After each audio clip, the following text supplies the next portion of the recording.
Hello my friends, कैसे हो आप लोग। तो हम जून 2015 के न्यूमेरिकल्स, सॉरी जून 2017 के न्यूमेरिकल्स देख रहे थे। ठीक है, तो उसी क्रम में हम लोग इसके आगे के न्यूमेरिकल्स देख लेते हैं। ठीक है, तो ये एक न्यूमेरिकल है।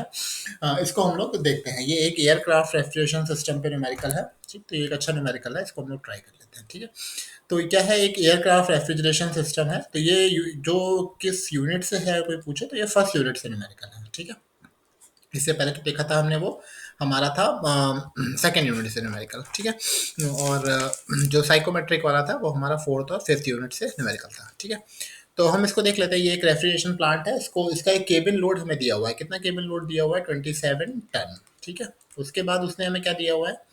उससे हमें दिया हुआ है एटमॉस्फेरिक प्रेशर दिया हुआ है 17 डिग्री सेल्सियस, और atmospheric air is compressed to a pressure of 0.95 bar and 30 degree Celsius due to ram action. Actually क्या होता है, ऐसे ये एक एयरक्राफ्ट है। ठीक है, तो इसके अंदर यहाँ पे क्या है ये एक एयरक्राफ्ट फ्लाई कर रहा है। ठीक है, तो इसकी जो बाहर होती है ये क्या होती है? Ambient air. ठीक है, इसको कहते हैं एम्बियंट एयर। Ambient air. और जब ये एयर बहुत ही हाई वेलोसिटी के साथ प्लेन के अंदर आती है तो इसके अंदर एक कंप्रेशन होता है, जिसको हम लोग क्या कहते हैं? RAM compression. ठीक है, रैम कंप्रेशन। ठीक है, तो एम्बियंट एयर की जो कंडीशन हमें दी हुई है वो क्या दी हुई है? 17 डिग्री सेल्सियस। और जो कंडीशन आफ्टर रैम कंप्रेशन हमें दी हुई है वो कितनी दी है? 0.95 बार। और टेम्परेचर कितना दिया हुआ है? 30 डिग्री सेल्सियस। ठीक है, तो पहला कंप्रेशन हो गया रैम कंप्रेशन। उसके बाद जो कंप्रेशन होता है वो किस में होता है? कंप्रेसर में। ठीक है, उसके बाद यहाँ पे क्या होता है? एक कंप्रेसर लगा होता है। ठीक है, तो उसमें कंप्रेशन होता है। उसमें जो कंप्रेशन होगा, उसकी जो कंप्रेशन की जो आउटलेट कंडीशन है वो हमें क्या दी हुई है? प्रेशर कितना है? 4.75 बार। ठीक है, अब इसके बाद क्या होगा? ये जो एयर होगी इसको ये 4.75 बार तक कंप्रेस करी जाएगी। इसके बाद इसमें क्या होगा? कूलिंग होगी।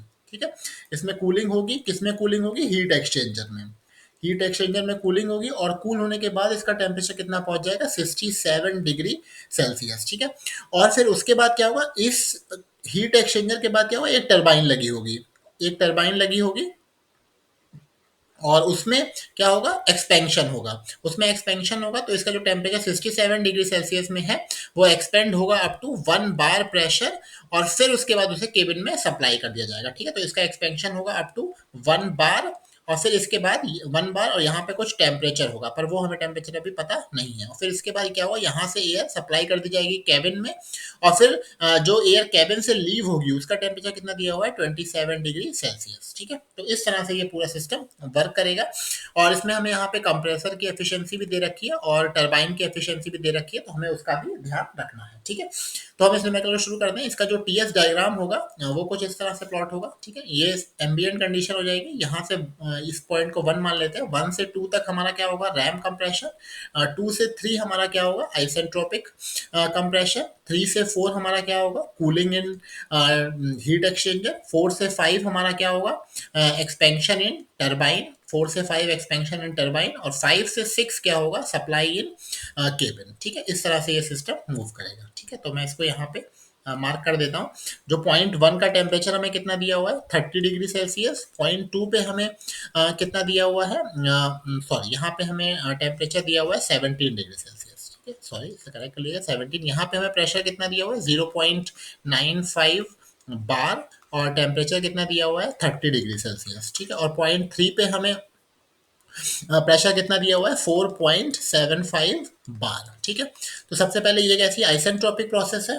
प्रोसेस 2 से 3 क्या है? आइसेंट्रोपिक प्रोसेस है। ठीक है, तो हम पॉइंट 3 पे जो है इसे ऐसे लिख सकते हैं, फॉर प्रोसेस 2 से 3। ठीक है, फॉर प्रोसेस 2 से 3, तो temperature on 3 divide by temperature on 2 is equal to pressure on 3 divide by pressure on 2 raise to the power गामा-1 अपॉन गामा। ठीक है, इसको सॉल्व कर लेंगे।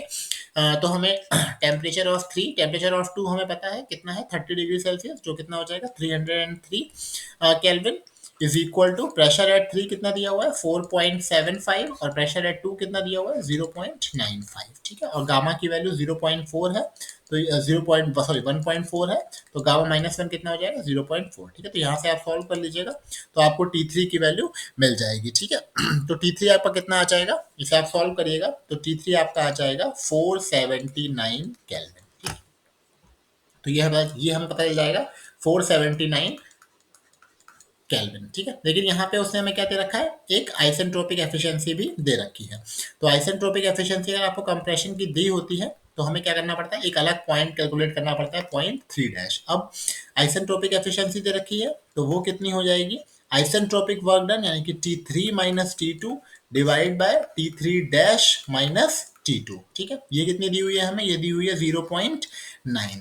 तो T3 कितना है हमारा 479, ठीक है, 479, ठीक है, 0.7 मान लीजिए आप, ठीक है, माइनस T2 कितना दिया हुआ है 303, ठीक है। T3 डैश हमें निकालना है, T2 हमें कितना है 303, ठीक है। ये किसके बराबर है 0.9, ठीक है। तो इसको आप सॉल्व कर लीजिए और आप T3 डैश निकाल सकते हैं, ठीक है। T3 डैश कितना आ जाएगा आपका 499.5, ठीक है, 499.5। तो यहाँ पे हम लिख लेते हैं, ये हो जाएगा 499.5, ठीक है। अब 4 पे हमें टेम्परेचर दिया हुआ है कितना 67 डिग्री सेल्सियस, तो ये 67 को हम केल्विन में कन्वर्ट कर लेंगे तो ये हो जाएगा 340 केल्विन, ठीक है। अब प्रोसेस 4 से 5, 4 पे प्रेशर कितना है, यहाँ पे प्रेशर कितना है 4.75, ठीक है, क्योंकि कोई भी प्रेशर का ड्रॉप नहीं हो रहा है। और 5 पॉइंट पे प्रेशर कितना दिया हुआ है 1 बार, लेकिन हमें टेम्परेचर नहीं पता है, ठीक है।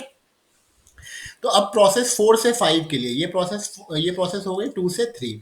अब प्रोसेस 4 से 5 के लिए, 4 से 5 के लिए हम क्या करेंगे, ठीक है, मैं इसको डिलीट कर देता हूँ, ठीक है, इस वाले पोर्शन को,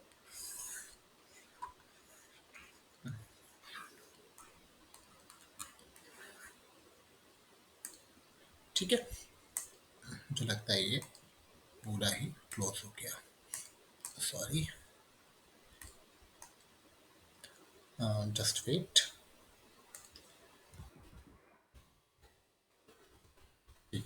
तो वो पूरा ही डिलीट हो गया, कोई दिक्कत नहीं है, ठीक है। तो हम किसके लिए देख रहे थे, मैं इसको फिर से एक बार बना देता हूँ, ठीक है। ये हो जाएगा हमारा,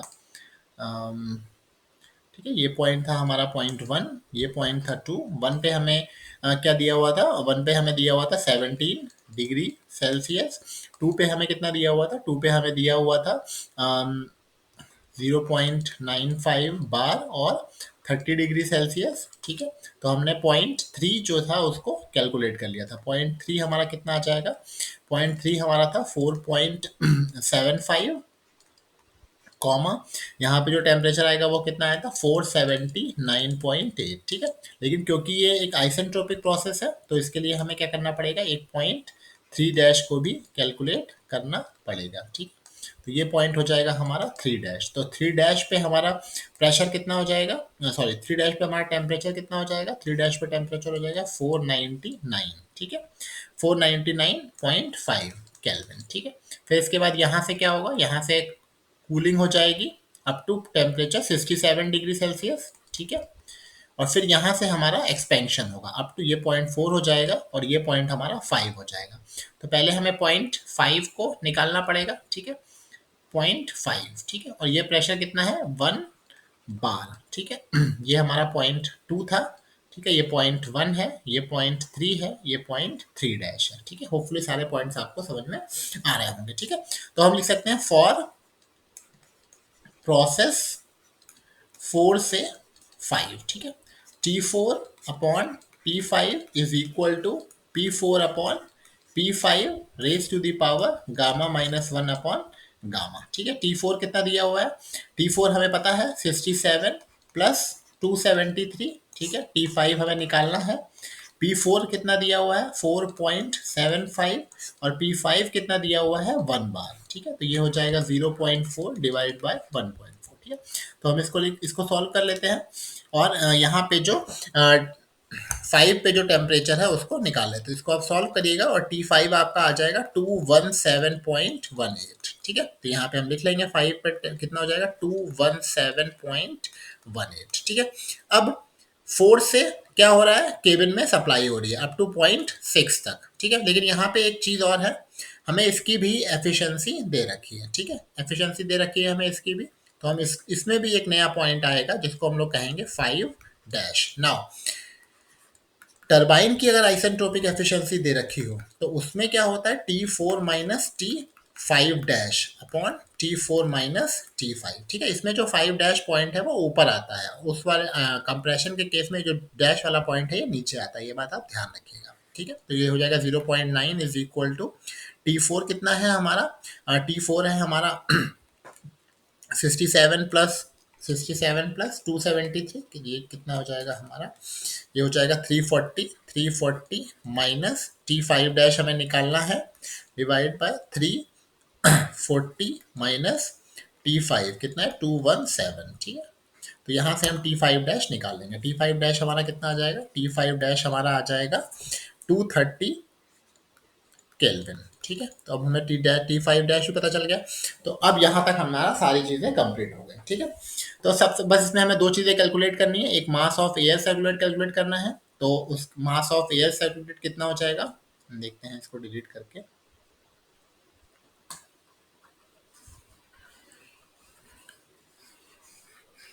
ठीक है, सारे पॉइंट्स हमने इसमें कैलकुलेट कर लिए हैं, और अब बस इसमें हमें कुछ चीज़ें ही कैलकुलेट करना बचा है, ठीक है। तो हम उसको भी कैलकुलेट कर लेते हैं, ठीक है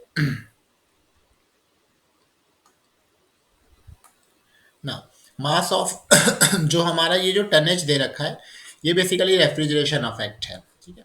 तो refrigeration effect is equal to M C P delta T. और यहाँ पे रेफ्रिजरेशन अफेक्ट कहाँ पे पैदा हो रहा है, ये पैदा हो रहा है इन द केबिन, ये जहाँ पे ये जो हैश लाइंस है बेसिकली केबिन के अंदर जनरेट हो रहा है। तो T6 minus T5 dash multiplied by C P of air 1.004 हमें गिवन है, ठीक है, multiplied by mass flow rate हमें निकालना है। और रेफ्रिजरेशन इफेक्ट कितना दिया हुआ है 27 टन, और एक टन में कितना होता है 3.5, ठीक है। तो हम यहाँ से सॉल्व कर लेंगे और मास फ्लो रेट निकाल सकते हैं। तो आप इसको सॉल्व करके देख लीजिए, ये आएगा आपका, ठीक है। इसको सॉल्व कर लेते हैं।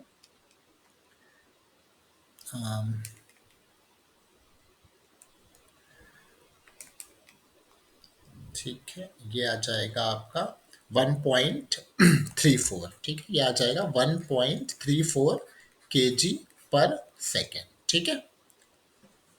ठीक है, अब इसके बाद दूसरी चीज हमें क्या निकालनी है, सीओपी। तो सीओपी क्या होता है, सीओपी को मैं अलग कलर से लिख देता हूँ। सीओपी बेसिकली क्या हो जाएगा आपका, वर्क डन या refrigeration effect divide by work done in compression, ठीक है।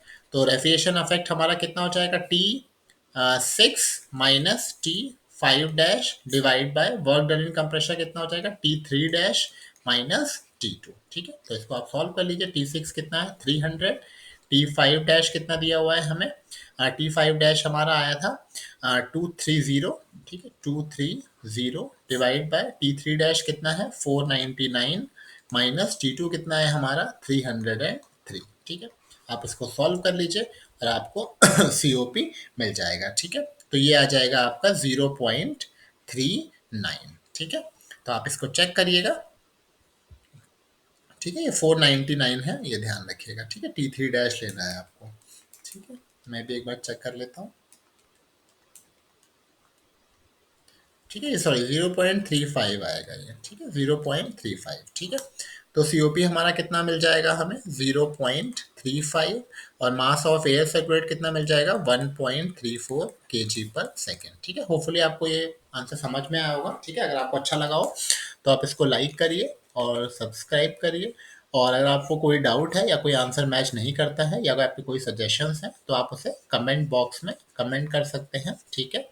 Okay, thank you, have a nice day.